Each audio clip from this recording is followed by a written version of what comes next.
With Malaysia's economic ascent continuing apace, the government is hoping to leverage its significant natural gifts by putting the tourism industry at the heart of a new plan to push Malaysia from a middle-income country to a high-income country. Tourism is about innovation, about creativity, about new ideas. Asia has seen remarkable change in the last decades, with countries throughout the region witnessing rapid economic growth and social change. Malaysia's own story has been one of rapid advancement in almost every developmental index since independence in the 1950s. The pace of development has accelerated in the last 2 decades as the country has been transformed from a producer of primary resources into a dynamic multi-sector economy. While much has been achieved, Malaysia, like many countries in Asia, is looking for ways to enter a new developmental phase, one that will move the country up the value chain, propelling Malaysia from middle-income status to high-income status by 2020. Malaysia will need to decrease its dependence on exports and find new ways to attract investments. As Malaysians become richer, the country will inevitably lose some of its cost advantage. As wages rise, cost advantage will therefore need to be replaced with a value advantage if Malaysia is to avoid falling into what economists call the middle-income trap. It is very important for us because our vision is to make sure that Malaysia achieve high-income status by the year 2020. And for us, we must make sure that there's enough focus in those sectors that we choose to put all our resources in, and at the same time we create the conditions for competitiveness to flourish. So for us, we now currently Malaysia stand at what we call middle-high income, but it's not yet high income. So we are right now at the level where we have to really make sure that our last mile we push to get there. By the year 2020, we want to become a high-income economy. With this in mind, in 2010, the government launched the new Economic Transformation Plan, known as the ETP for short. The ETP identified 12 national key economic areas, better known as the NKEA, to drive Malaysia towards being a high-income country. Tourism was identified as one of the 12 new key economic areas, or NKEA, selected for the ETP plan, based on an exhaustive assessment of which industries show the greatest potential for growth over a 10-year period. There are many economies. What do we focus on? So in Malaysia, definitely, we focus on developing Malaysia's services economy. Currently, service economy contributes to about 57% of GDP. Tourism contributes 6%, which is quite high, because globally, tourism contributes 5%. With the tourism sector already 6% of GNI, the government hopes that Malaysia can be rapidly transformed into one of the premier tourist destinations in the world. Tourism is a very big contributor to our economy, and it does contribute very significantly to our GNI. Something like 37 billion ringgit of GNI contribution is one of the top 7 contributor to our GNI. In fact, Malaysia is the 9th most visited country in the world. A lot of people come to Malaysia. But we think today there is possibility for us to increase our tourism numbers and also the receipt and the contribution to 3-4. That means 3 times between now and the year 2020. There is little doubt that Malaysia has everything it needs to excel in tourism. The country is blessed with both outstanding natural beauty and a diverse and fascinating culture. The Malaysia Truly Asia slogan is already well known around the world, and tourists will continue to travel to Malaysia from all over the world to experience the country's natural environment and diverse culture. So the challenge is not one of reinventing the wheel, but rather how to offer a complete package of experiences and generate more revenue from what is already in place. Malaysia is blessed by the greatest of nature. Over 50% of Malaysia is still under forests. And we are also blessed with over 1,000 islands. Many are not inhabited. Beautiful islands, beautiful diving spots, lovely beaches. What we made up with was Malaysia Truly Asia. coping with this influx of different nationalities can present a significant challenge in terms of what different cultures expect from a holiday experience. Knowing your customers is key when it comes to positioning yourself as a premier tourist destination. While the country can rely on a steady stream of tourists from the intermediate region, the net is widening all the time. This change is being felt in Desaru, a pristine coastal resort in the southeastern Johor region of Malaysia. So in Desaru Coast, there are actually a few firsts, if I can elaborate. It will be the first Aman Country Club and Villas in the region. It will be the first Datai outside Langkawi. It will be the first Els Club in Malaysia in terms of the managing of the two golf courses. We're also building 2 theme parks, and it will be the first marine park in Malaysia that focuses on interaction with the marine animals and with the intention of raising the educational awareness and the care for the environment. Marketing Malaysia in new areas of the world also remains a major challenge. Malaysia, a well-established marketing campaign aimed at the European market, but with household budgets increasingly squeezed by the financial crisis in the West, it is important to tap into the burgeoning markets in India and China. One challenge that I feel is key for us to address is actually the marketing of our destination in the global place. We're already doing that by our participation in the world travel market and the likes, but I think that needs to be intensified if we want to be a preferred destination, because we are in the region which is known for its leisure and tourism products. So we are competing with the likes of Bali, with the likes of Phuket, and even Singapore for that matter. So we really need to focus on marketing, and the various tourism agencies and the private sector players needs to coordinate and to ensure that we market the place together. Preserving the environment is a top priority for the Malaysian government, and finding the right balance between attracting more visitors, bringing more revenue to the country, and conservation is at the forefront of policymakers' minds. So we want to go even broader and deeper into ecotourism on the basis of ecotourism plan, which is no more than 50% of Malaysia's land space will be developed. Striking the right balance between tourism, development, and preserving the environment means finding new ways to generate revenue from foreign visitors. One obvious solution is retail tourism. Retail centres are generally located within population centres and therefore have less environmental impact. Shopping. We are very focused on shopping. How do we have our target? Malaysia, as of 2010, tourists spend 28% of their budget on shopping.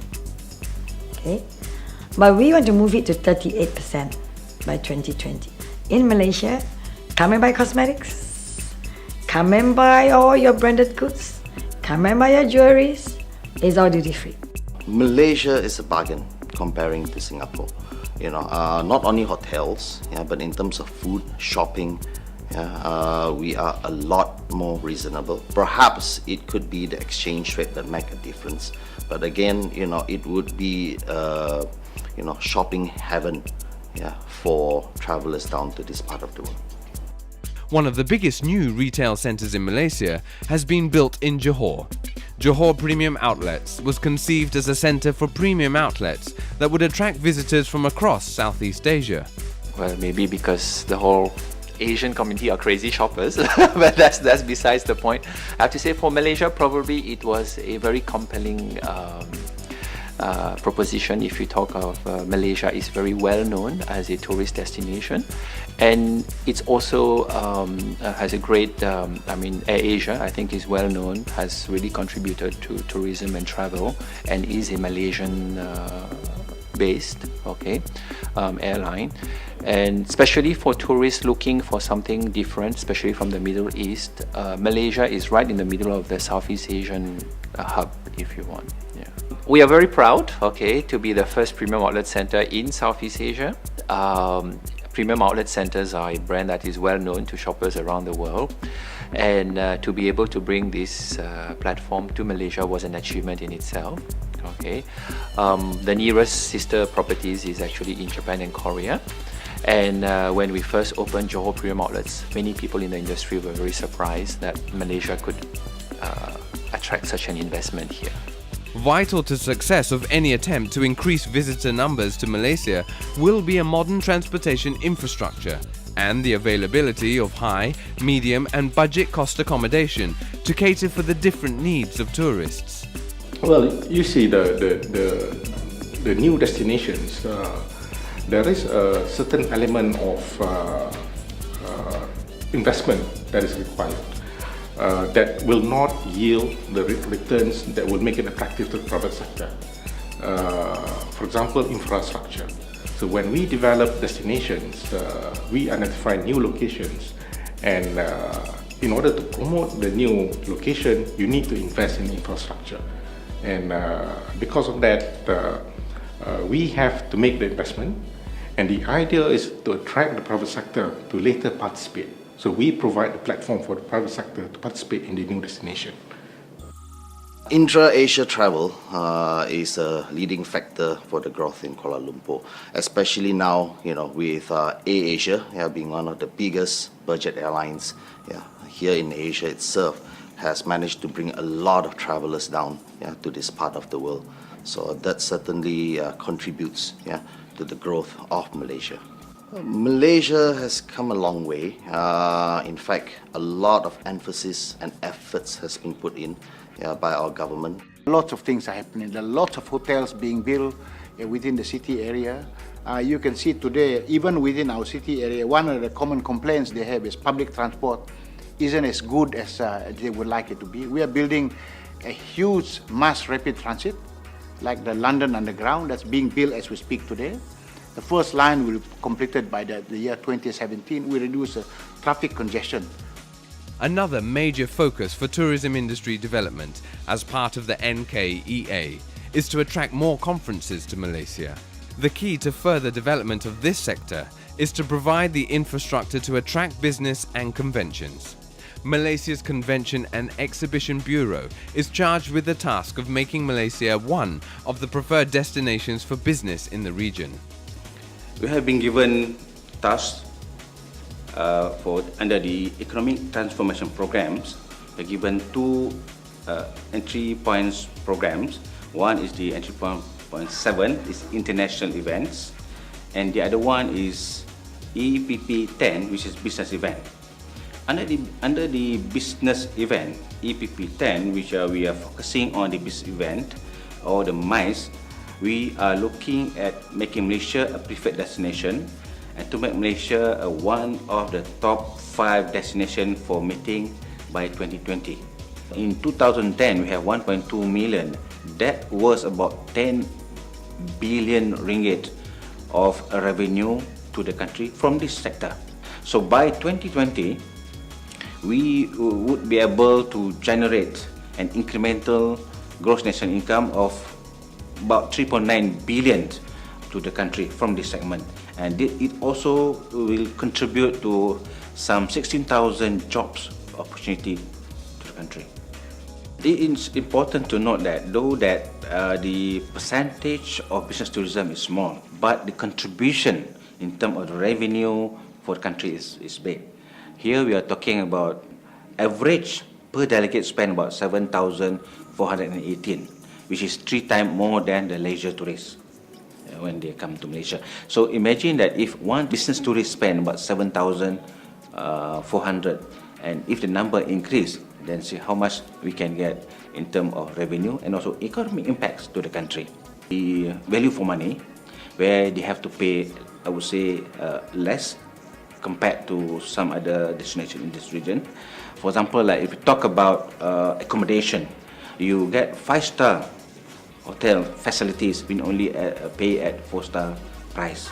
You will get a mix, a variety of Asian foods, fruits in one destination.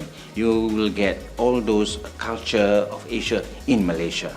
On top of that, with the state-of-the-art facilities offered by these centers, convention centers, the hotels, they would be able to give you the better services in terms of telecommunication, in terms of services provided. They have the people in the industry as well who are professional in running or manning this event in our country. One of the landmark developments that helped to put Malaysia on the map as far as conventions are concerned has been the Kuala Lumpur Convention Centre. For Malaysia and KL in particular, we are glad that we have the Kuala Lumpur Convention Centre. It was opened in mid-2005. Something which we feel like timely that they built or developed the centre, because without the centre in Kuala Lumpur, quite difficult for us to move and get more events, bigger events to Kuala Lumpur or to Malaysia for that matter. So when they started in 2005, until now, there are a lot of events being secured at this place. Looking to build on the success of the Kuala Lumpur Convention Centre, further convention centres are now in the planning, including a new mega convention centre called KL Metropolis. So in 2014, end of 2014, we are looking at new convention center to be built, to be ready in Kuala Lumpur under the whole integrated project called KL Metropolis.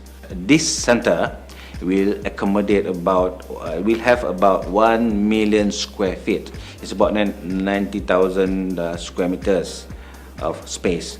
So it is also will help Kuala Lumpur to bring more events should there be any shortage in the future. So we have option that, you know, apart from the old one, quite but they've been refurbished, the Putra Water Center, and we have in the Putrajaya, we have the Putrajaya International Convention Center, which is also one of the good convention, purpose-built convention center cater for Putrajaya and also work to have the event in that city. While attracting businesses and other international organisations to Malaysia is one battle, keeping them in Malaysia even for a few extra hours can have a multiplying effect both in terms of extra revenue and in terms of spreading the word abroad about what Malaysia has to offer. Under the ETP of Malaysia, I think the government's done a very good job. That's why we have to come up with a lot of innovative products. Example, like Kuala Lumpur City Gallery is one of the new innovative products that can attract more tourists to see different kind of things in one center. Kuala Lumpur City Gallery is located within the Heritage National Monuments, right? So we are talking about 3,000 to 5,000 tourists a day. So with the Kuala Lumpur City Gallery located in the middle of the heritage building here, the monuments here. So we are hoping to get at least 1,000 to 2,000 tourists a day to visit our center. The quality and diversity of architectures of Kuala Lumpur is totally different with the rest of the city in the world, okay? Because first of all, we have multi-racial cultures, so the blend with the architectures, we have input through all the races, I think it's different.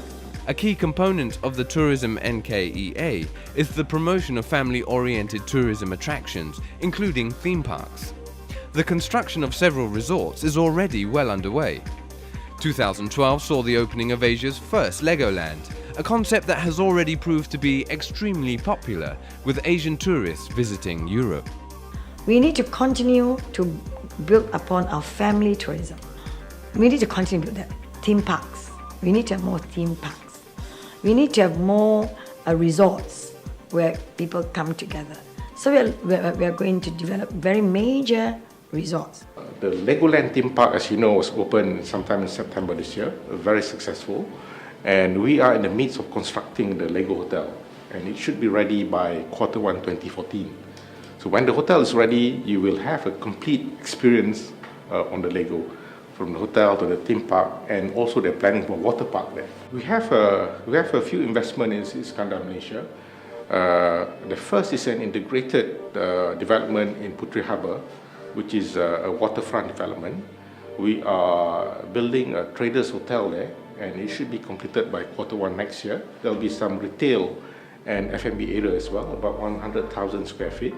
It will also house a family entertainment center. In fact, the family entertainment center has already been opened sometime in September this year. So the family entertainment center actually houses the first Hello Kitty town, and also the Little Big Club, where if you have young children, then you'll know that you have Bunny, Bob the Builder, and the likes. And it's done very well.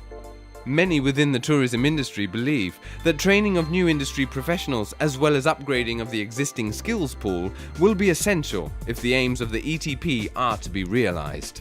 We in Malaysia have an advantage in the sense that our people are naturally warm and friendly. But we need to complement that.